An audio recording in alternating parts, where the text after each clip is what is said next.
It's hard to explain to people not familiar with Chinese history how thoroughly the Chinese actually record their historical details. The records are often so meticulous, we can reconstruct the personalities of historical figures from their recorded words and deeds alone. So much so that the lives of our ancestors are often distilled into idioms and phrases that we still use in our daily conversation today. In fact, Chinese historical narrative is based primarily on written records, with archaeological artifacts often treated as cherry on top of the icing. Imagine finding Hector's sword or Achilles' spear, embellishing their legends with real artifacts the characters themselves have personally held or used.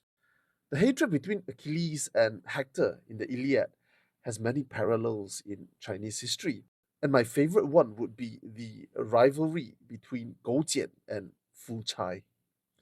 Now, in this channel, I have often talked about Gou Jian, the king of the state of Yue during the Warring State period of the Zhou dynasty, whose life story was condensed into the idiom 卧薪尝胆, a story so powerful, so graphic. Every Chinese child hearing or reading this for the first time would forever be reminded of the virtue of endurance for pain and suffering. Imagine the surprise when in 1965, archaeologists uncovered a sword with 8 words carved onto its blade.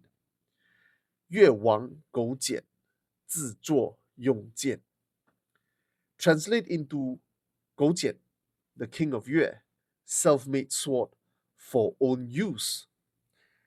Interestingly, even though read in modern Mandarin, the inscription of the ancient Chinese still rhymes today. In fact, the bronze sword was so well crafted, its metallurgical techniques exceeded what historians thought was possible for Bronze Age cultures of the time. In fact, the craftsmanship and quality of the sword is undisputable, where it was so well preserved despite spending the past 2,500 years in damp underground conditions, that its cutting edge was still sharp when unearthed, injuring a careless handler. But if Gou Jian was the protagonist in the story behind the idiom 卧薪尝胆, then the antagonist would be Fu Chai, the king of Wu to the north of Yue, the arch nemesis of Gou Jian. Fu Chai was an industrious king, building many of the canals linking the Yangtze and the Huai River to the North China plains, many of which are still in use today. But in the story of Gou Jian, he is unfortunately reduced to the role of the man who avenged his father and defeated Gou Jian. But instead of killing Gou Jian and annexing his state of Yue, in his arrogance, Fu Chai decided to focus on more worthy opponents to the north and opted to humiliate Gou Jian instead. Now, I've told the story of Gou Jian's humiliation in an earlier video in this channel. You should watch it if you're interested. I've posted a thumbnail here.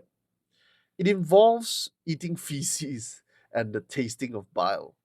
But long story short, Fu Chai's mercy on Gou Jian would ultimately lead to his downfall. While Fu Chai was distracted with his northerly campaign, Gou Jian launched a surprise attack on Wu, and after several campaigns, Wu was defeated. With a surrender term rejected by Gou Jian, Fu Chai ultimately took his own life, and the state of Wu was annexed by Gou Jian. Now, in 1983, archaeologists excavating a Chu tomb in Jiangling, near modern-day Wuhan, 500 miles away from the old capital of the state of Wu, a spearhead was unearthed, and on it 8 words can clearly be seen. 吴王夫差自作用矛. The inscription was almost identical to the sword of Gou Jian's inscription, with the word of Yue replaced with Wu, with the name Gou Jian replaced with Fu Chai, and with the word sword replaced with spear, which translate into Fu Chai, the king of Wu, self-made spear for own use. Now, I've checked the old Chinese pronunciation of Chai and Mao. They don't rhyme back then, and they still don't rhyme in Mandarin now.